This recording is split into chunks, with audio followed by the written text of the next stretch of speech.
चलिए अब अगले क्वेश्चन पर आते हैं बच्चों। इस क्वेश्चन में क्या बोला है, translational degree of freedom and rotational degree of freedom of CH4।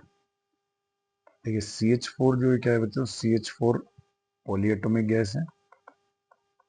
तो CH4 पॉलीएटॉमिक गैस है, तो पॉलीएटॉमिक गैस के लिए ये CH4 का स्ट्रक्चर जो हो जाएगा, ये CH4 इस तरह का स्ट्रक्चर हो जाएगा।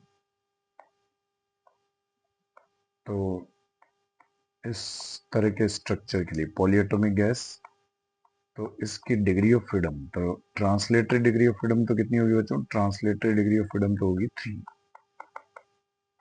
ट्रांसलेटरी डिग्री ऑफ फ्रीडम का मतलब होता है कि इस स्ट्रक्चर को, ये जो पूरा स्ट्रक्चर है, इसको हम एक्स में भी मूव कर सकते हैं, वाई में भी मूव कर सकते हैं और जेड में भी मूव कर सकते हैं। हर डायरेक्शन में इसकी काइनेटिक एनर्जी हो जाएगी।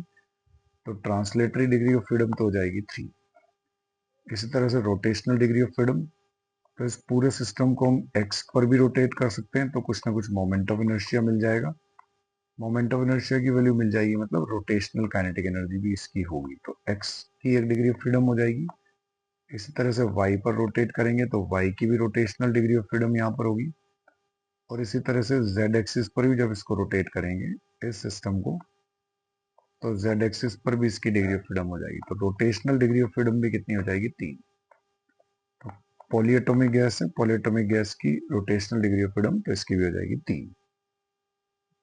तो ट्रांसलेटरी 3 एंड रोटेशनल 3, मतलब total degree of freedom polyatomic gas की कितनी हो जाएगी, 6।